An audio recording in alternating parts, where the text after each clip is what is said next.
Cuando todos la rechazaron por su apariencia, Mariana aceptó lo único que nadie más quería: una cabaña abandonada en las montañas de Oaxaca. La casa llevaba décadas vacía. Los lugareños la evitaban. Decían que había algo malo en ese lugar. Pero Mariana no tenía opciones. Lo que encontró bajo las tablas del piso no solo cambió su vida, reveló un secreto que había permanecido oculto por más de 60 años. Pero lo que ella encontró, nadie podría imaginar.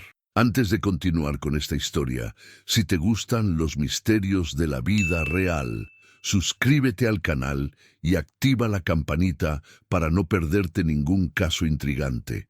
Esto nos ayuda mucho a seguir trayendo estas historias increíbles para ti. Mariana Solís tenía 32 años cuando su vida cambió por completo.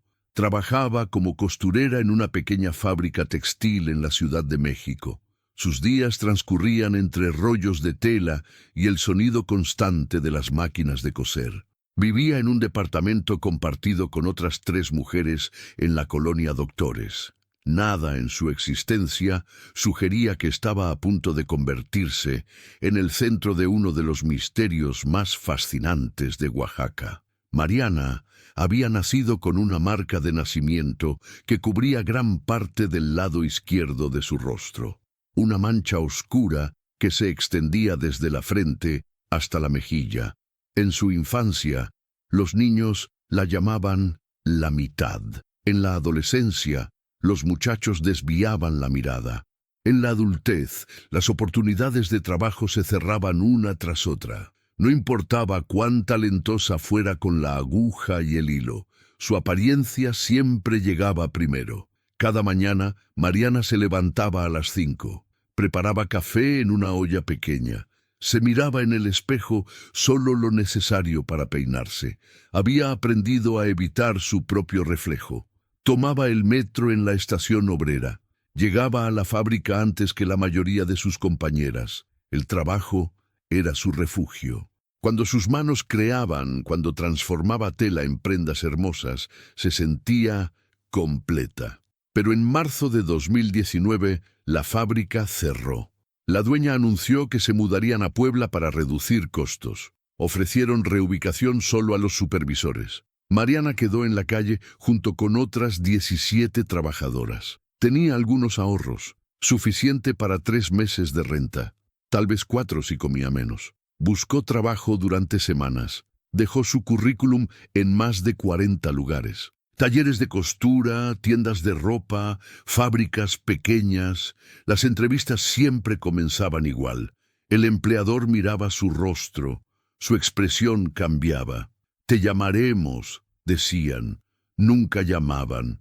Una tarde de abril, mientras revisaba su teléfono en busca de anuncios de empleo, encontró algo diferente: un correo electrónico de un abogado en Oaxaca. El asunto decía: herencia de Dolores Solís Mendoza. Mariana leyó el mensaje 3 veces sin entenderlo. No conocía a ninguna Dolores Solís. El abogado, un tal licenciado Ramírez, explicaba que Dolores había sido su tía abuela. Había fallecido 6 meses atrás, a los 93 años. No tenía descendientes directos. Mariana era su única pariente viva. La herencia consistía en una propiedad en las montañas de Oaxaca, una cabaña en un lugar llamado San Miguel del Valle. El abogado adjuntaba fotografías. La estructura lucía antigua, descuidada, casi en ruinas. Las paredes de adobe agrietadas, el techo de tejas con huecos visibles. La vegetación había invadido el pequeño terreno. Parecía un lugar que el tiempo había olvidado. Mariana llamó al licenciado Ramírez esa misma tarde. La voz del hombre sonaba cansada, como si hubiera explicado esto demasiadas veces. «Mire, señorita Solís, la propiedad no vale mucho. La casa necesita reparaciones importantes. Está a casi 1 hora del pueblo más cercano. Su tía vivió allí sola durante décadas. Los vecinos dicen que era una mujer muy reservada. Nunca recibía visitas». «¿Por qué me la dejó a mí?», preguntó Mariana. «Ni siquiera sabía que existía». El abogado guardó silencio por un momento. «Su tía dejó una carta. Dice que usted es la única familia que le queda, que investigó y encontró su nombre en los registros, que quería que alguien de su sangre tuviera la casa.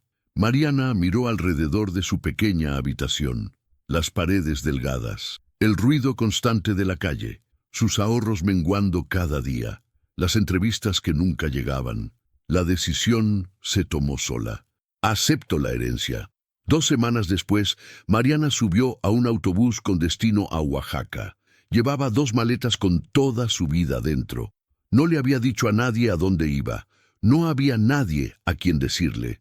Sus compañeras de departamento apenas notaron su partida. Su familia hacía años que había dejado de llamarla. El viaje duró 7 horas. Mariana observó por la ventana cómo la ciudad se transformaba en campo.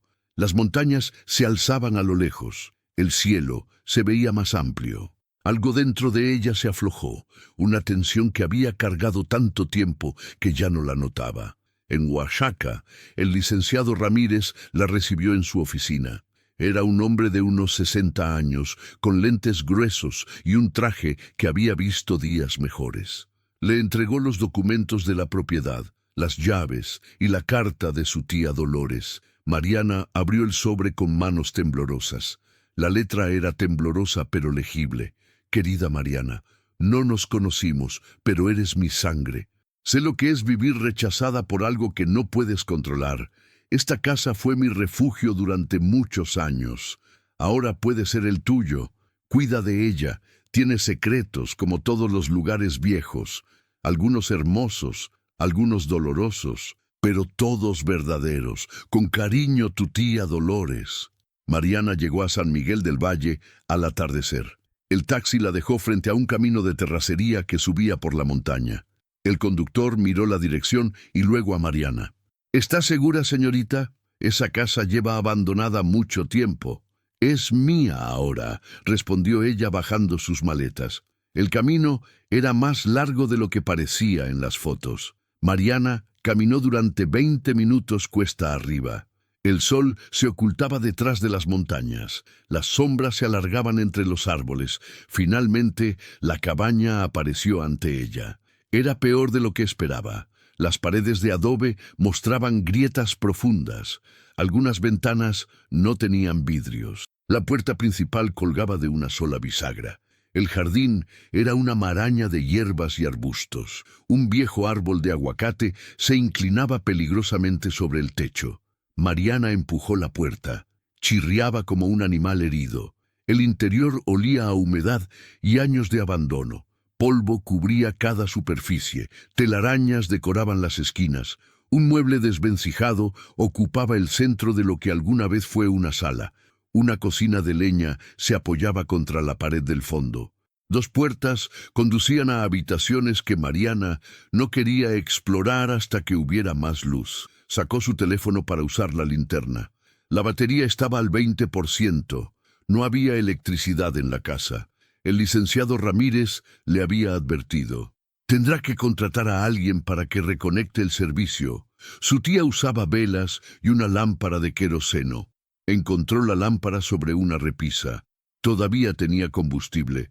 La encendió con cuidado. La luz amarillenta llenó el espacio, creando sombras danzantes en las paredes. Esa primera noche, Mariana durmió en un colchón viejo que encontró en una de las habitaciones. Lo arrastró hasta la sala. No quería estar lejos de la puerta. Cada sonido la despertaba. El viento moviendo las ramas. Un animal pequeño corriendo por el techo. La casa crujiendo y quejándose como un ser vivo. A la mañana siguiente, comenzó a limpiar. Barrió, sacudió, lavó con agua de un pozo en el jardín. El trabajo la mantenía ocupada, le impedía pensar demasiado. Al tercer día, un hombre del pueblo apareció con herramientas. Reparó la puerta, reemplazó algunos vidrios, conectó la electricidad desde un poste cercano. ¿Va a quedarse aquí sola?, preguntó el hombre mientras trabajaba. Su nombre era Don Felipe, tenía que ser cincuentón, con manos curtidas por el trabajo. Sí, respondió Mariana. Don Felipe sacudió la cabeza. La gente del pueblo dice que esta casa tiene historia. Su tía era muy callada. Nunca hablaba con nadie. Algunos piensan que estaba escondiendo algo. ¿Cómo qué? ¿Quién sabe? Pero nadie venía por aquí, ni siquiera los niños cuando jugaban en el bosque. Mariana no le dio importancia. La gente siempre inventaba historias sobre lugares viejos, casas abandonadas, mujeres solitarias. Era más fácil crear misterios que enfrentar la realidad simple de una vida difícil. Pero esa noche, mientras barría el piso de la sala, notó algo extraño. Una de las tablas de madera sonaba diferente, hueca. Mariana se arrodilló y golpeó con los nudillos. Definitivamente había un espacio debajo. Intentó levantar la tabla con las manos. No se movía. Buscó un destornillador en las herramientas que había comprado en el pueblo. Trabajó en los bordes hasta que la madera cedió. Debajo había un espacio oscuro. Su corazón latía más rápido de lo normal. Enfocó la linterna de su teléfono. El hueco tenía unos 20 centímetros de profundidad. Vacío. Solo tierra y algunas piedras. Mariana sintió una mezcla de decepción y alivio. ¿Qué había esperado encontrar? Volvió a colocar la tabla en su lugar, pero su mente no podía dejar de pensar en ello. ¿Por qué esa tabla sonaba hueca? ¿Por qué solo esa? Durante los siguientes días, Mariana prestó más atención al piso. La casa tenía aproximadamente 50 metros cuadrados. La sala, una cocina pequeña, 2 habitaciones, un baño minúsculo. El piso era una mezcla de tablas de madera y concreto viejo. Una tarde, mientras movía el mueble de la sala para limpiar detrás, escuchó ese sonido otra vez. Hueco, diferente. Esta vez venía de cerca de la pared. Mariana apartó el mueble completamente.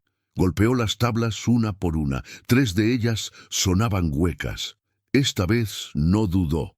Sacó el destornillador y comenzó a trabajar.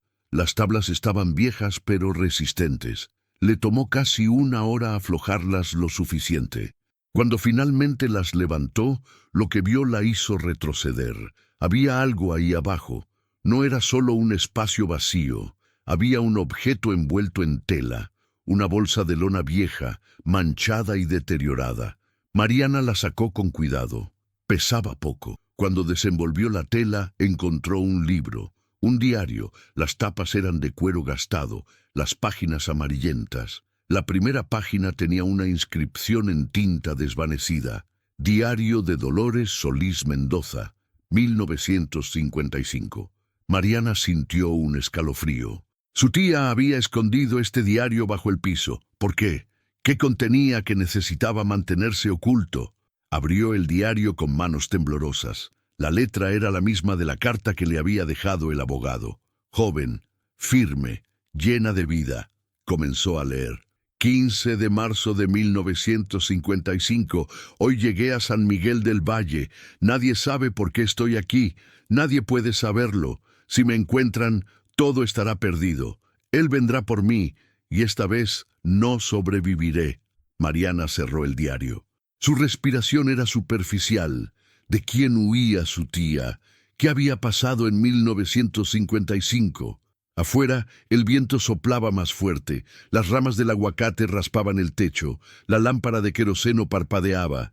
Y Mariana supo, con una certeza que le erizó la piel, que acababa de abrir una puerta que llevaba décadas cerrada.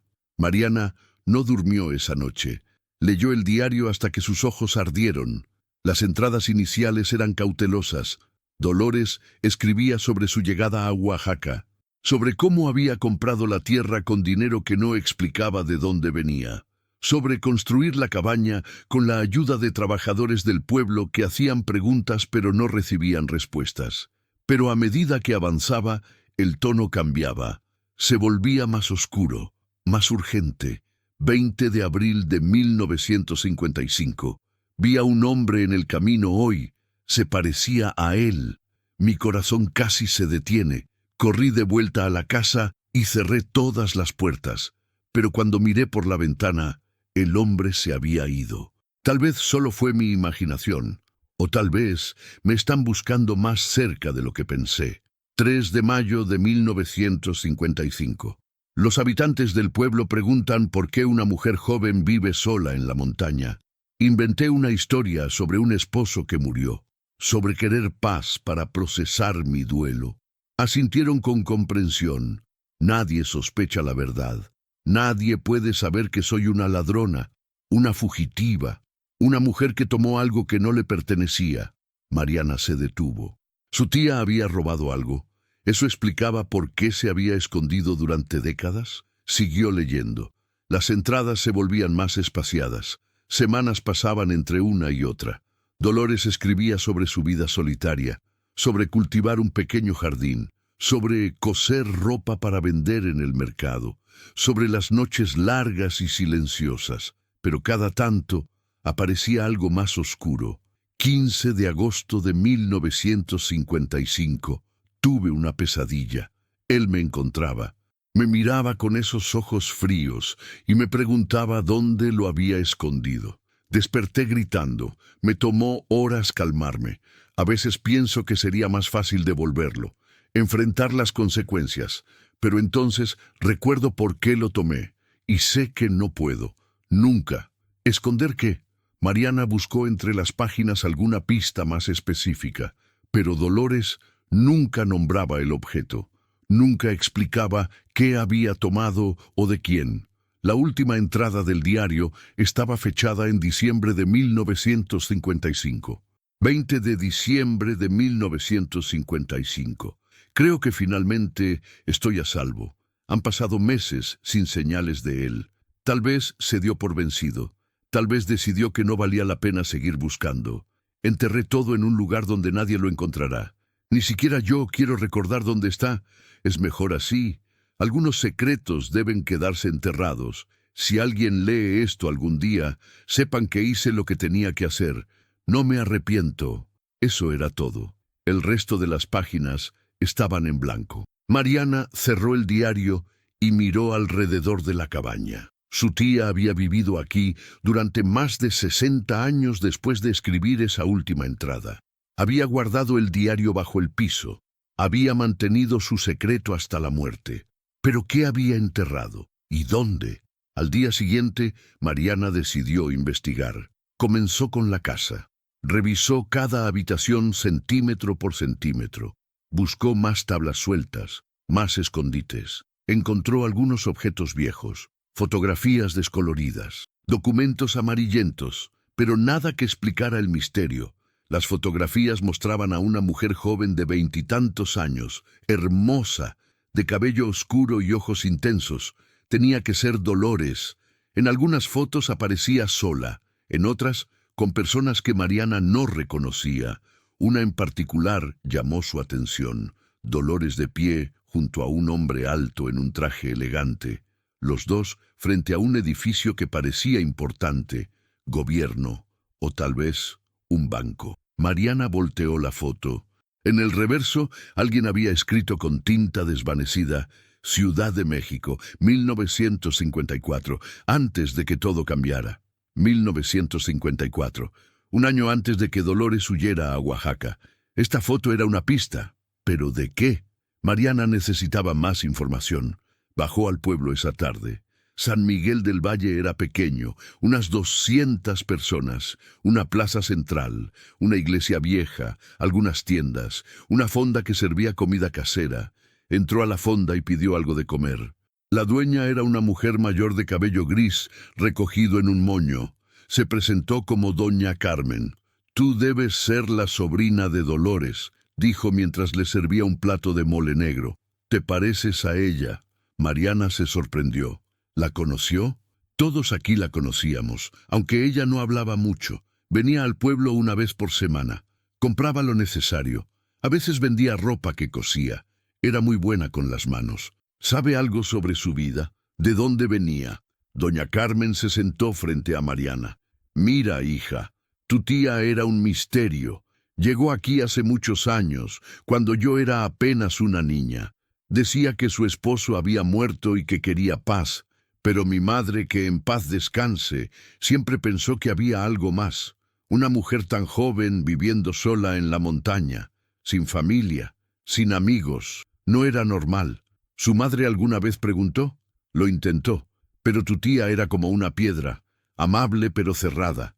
Nunca contaba nada de su pasado, ni de dónde venía, ni por qué eligió este lugar. Con los años, la gente dejó de preguntar. Se volvió parte del pueblo. la mujer solitaria de la montaña. Todos la respetábamos, pero nadie realmente la conocía. Mariana sacó la fotografía que había encontrado. ¿Reconoce a este hombre? Doña Carmen se puso los lentes y examinó la imagen. No, nunca lo vi. Pero ese edificio parece elegante, de ciudad grande. ¿De dónde sacaste esta foto? Estaba en la casa. La mujer mayor le devolvió la fotografía. Si quieres saber sobre tu tía, deberías hablar con don Esteban. Es el más viejo del pueblo. Tiene que andar por los 85.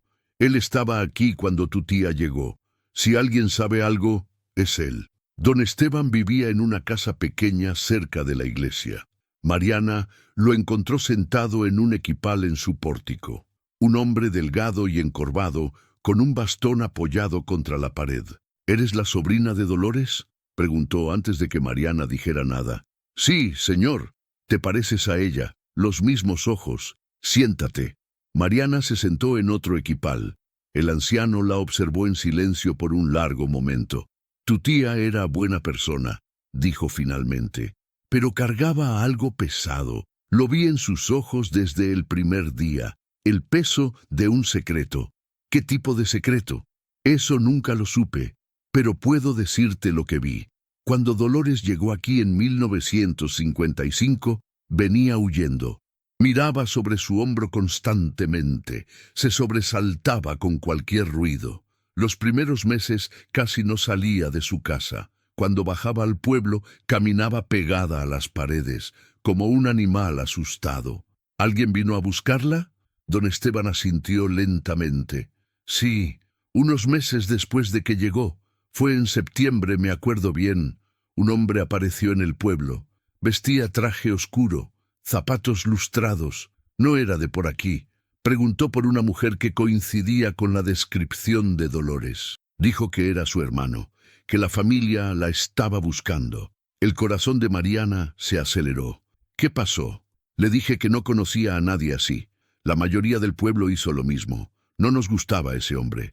Había algo malo en él, en cómo miraba, en cómo preguntaba. Se quedó 2 días, revisó el pueblo, caminó por los alrededores, pero nunca subió por el camino hacia la casa de tu tía. O tal vez lo hizo y no encontró nada. Eventualmente se fue. Nunca volvió. ¿Mi tía supo que estuvo aquí? Claro. Yo mismo subí a decirle. Cuando le conté, su cara se puso blanca como la cal. Pensé que se iba a desmayar. Me hizo jurar que no le diría a nadie que ella vivía aquí. Le juré. Mantuve mi palabra durante todos estos años. Mariana le mostró la fotografía. ¿Este es el hombre? Don Esteban examinó la imagen con ojos entrecerrados. No estoy seguro. Han pasado muchos años, pero la complexión es parecida. Alto, de hombros anchos. Sí, podría ser él. Mariana guardó la foto. Tenía más preguntas que respuestas. Su tía había huido de alguien. Había robado algo. Lo había enterrado. ¿Pero qué era? ¿Y dónde estaba ahora? Esa noche, de vuelta en la cabaña, Mariana estudió cada palabra del diario otra vez. Buscaba pistas, referencias, cualquier cosa que indicara dónde Dolores había escondido lo que había tomado. Una frase se destacaba. Enterré todo en un lugar donde nadie lo encontrará. Enterrado. Eso significaba que estaba en algún lugar del terreno. Mariana salió al jardín con una linterna. El terreno era grande, tal vez medio acre. Árboles, arbustos, tierra cubierta de años de hojas caídas. ¿Cómo encontrar algo enterrado hace 65 años? Pasó días buscando, marcó áreas en el jardín, excavó en lugares que parecían prometedores, cerca del aguacate viejo, junto a las piedras grandes, al lado del pozo. Encontró raíces, rocas, algunos fragmentos de cerámica antigua, pero nada que pareciera importante. La frustración la consumía. Quizás su tía se había llevado el secreto a la tumba. Quizás lo que había enterrado ya no existía. Tal vez alguien más lo había encontrado años atrás. Una tarde, exhausta después de horas de excavar, Mariana se sentó contra el tronco del aguacate. El árbol era enorme. Tenía que tener al menos 70 años, tal vez más. Sus raíces se extendían bajo tierra como venas gruesas. Mariana miró hacia arriba. Las ramas se extendían en todas direcciones. Algunas estaban secas, otras todavía producían hojas. Y entonces lo vio, en una rama alta, casi escondido entre las hojas. Había algo tallado en la corteza. Se puso de pie de un salto, buscó una escalera en el cobertizo detrás de la casa, la apoyó contra el tronco y subió con cuidado. Cuando llegó a la rama, su corazón latía con fuerza. Allí, tallado en la corteza vieja, había un símbolo, una flecha, apuntando hacia abajo. Y junto a ella, números apenas visibles, 3.5. Mariana bajó rápidamente. Midió desde la base del árbol, 3,5 metros en la dirección que indicaba la flecha. La llevó a un área del jardín que había revisado antes, pero no lo suficientemente profundo. Comenzó a excavar, esta vez con más propósito, más profundo. La tierra estaba dura, le dolían los brazos, pero siguió adelante. A casi 1 metro de profundidad, su pala golpeó algo sólido. No era una piedra, era metal. Mariana cavó alrededor del objeto con las manos. Su respiración era rápida, superficial. Lo que fuera que estaba enterrado aquí era grande. Una caja de metal, oxidada por décadas bajo tierra. Le tomó casi 2 horas desenterrarla completamente. Era pesada. Tenía que medir unos 60 centímetros de largo por 40 de ancho. Un candado antiguo la mantenía cerrada. Mariana intentó forzarlo con las herramientas que tenía. No cedía. Finalmente, usó un cincel y un martillo. Golpeó el candado una y otra vez. El metal protestó, se agrietó. Con un último golpe, se rompió. Mariana abrió la tapa. Adentro, envueltos en tela encerada, había fajos de billetes. Dólares americanos, viejos, de denominaciones grandes. 50, 100, 500, miles de billetes. Mariana sacó uno con manos temblorosas. El papel estaba deteriorado pero intacto. El año de impresión, 1953. Debajo de los billetes había documentos. Mariana los sacó con cuidado. Eran certificados de acciones, bonos, documentos bancarios, todos a nombre de diferentes personas, ninguno a nombre de Dolores Solís. Y en el fondo de la caja, un sobre amarillento. Mariana lo abrió. Dentro había una carta, escrita con la misma letra del diario. Para quien encuentre esto, mi nombre es Dolores Solís Mendoza. Si estás leyendo esta carta, significa que finalmente alguien descubrió mi secreto. Déjame explicarte lo que hice y por qué. Mariana leyó. Sus ojos se llenaron de lágrimas a medida que las palabras revelaban una historia que había permanecido oculta durante décadas. Dolores no había sido una ladrona común. En 1954 trabajaba como secretaria en el Banco Nacional de México en la Ciudad de México. Era joven, talentosa, confiable. Su jefe era un hombre llamado Mauricio Delgado, el hombre de la fotografía. Mauricio era un funcionario de alto nivel, respetado, admirado. Pero Dolores descubrió que tenía un secreto. Estaba desviando fondos del banco, millones de pesos, los convertía en dólares y los guardaba en cajas de seguridad. Planeaba huir del país con el dinero, pero Mauricio no trabajaba solo. Tenía conexiones con gente peligrosa, políticos corruptos, criminales. Dolores escuchó conversaciones que no debía escuchar, vio documentos que no debía ver y cometió el error de confrontarlo. Mauricio la amenazó. Le dijo que si hablaba, la mataría, que haría que pareciera un accidente, que nadie la extrañaría. Era solo una secretaria, una mujer sin familia, sin importancia. Dolores vivió con miedo durante meses, pero entonces tuvo una idea. Si Mauricio podía robar, ella también. No para quedarse el dinero, sino para tener evidencia, para protegerse. Una noche de febrero de 1955, Dolores se quedó tarde en la oficina. Sabía dónde Mauricio guardaba las llaves de las cajas de seguridad. Abrió una de ellas, la que contenía parte del dinero robado y los documentos que probaban su culpabilidad. Lo tomó todo y huyó.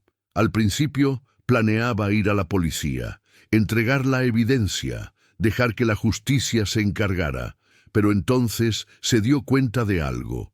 La policía estaba involucrada. Los políticos estaban involucrados. Mauricio tenía protección en los niveles más altos. Si ella hablaba, terminaría muerta. Así que corrió. Compró un boleto de autobús a Oaxaca. Encontró este lugar remoto. Construyó la cabaña y enterró la evidencia. Su plan era esperar, dejar que pasara el tiempo, que Mauricio y sus cómplices pensaran que el dinero se había perdido, que eventualmente lo olvidaran. La carta continuaba. Viví con miedo durante años. Cada sonido extraño me hacía pensar que habían venido por mí. Cada visitante al pueblo me ponía nerviosa. Pero el tiempo pasó y nadie vino. Mauricio murió en 1962. Vi su obituario en un periódico viejo. Ataque al corazón, decía. Tenía solo 43 años. Algunos de sus cómplices fueron a prisión por otros crímenes, otros simplemente desaparecieron. Yo podría haber recuperado el dinero entonces, podría haberlo usado, pero no lo hice. No quería nada que viniera de ese robo, ni siquiera si originalmente no era mío. Así que lo dejé enterrado. Pensé en destruirlo muchas veces, pero algo me detenía. La evidencia, los documentos, probaban que el sistema estaba podrido, que la gente en el poder podía hacer lo que quisiera y nadie los detendría. Ahora soy vieja, voy a morir pronto, y me llevo este secreto, excepto por ti.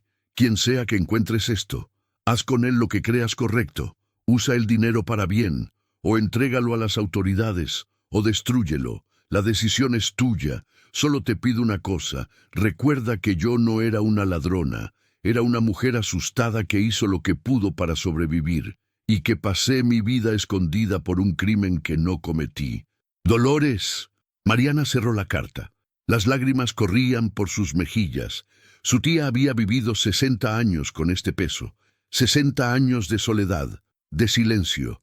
Todo porque había tenido la mala suerte de ver algo que no debía. Miró dentro de la caja otra vez, contó los billetes. Había aproximadamente $500,000, una fortuna en 1955. Todavía una cantidad significativa ahora, aunque muchos de los billetes viejos ya no estaban en circulación. Los documentos eran evidencia de un crimen. Pero un crimen cometido hace más de 60 años, por gente que ya estaba muerta. Tenía sentido entregarlos ahora. ¿A quién? ¿Y para qué? Mariana pasó días pensando. No durmió bien. Su mente daba vueltas una y otra vez. Finalmente, tomó una decisión. Fue al pueblo y llamó al licenciado Ramírez. Le contó todo.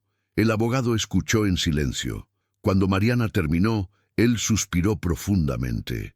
Señorita Solís, esto es muy complicado.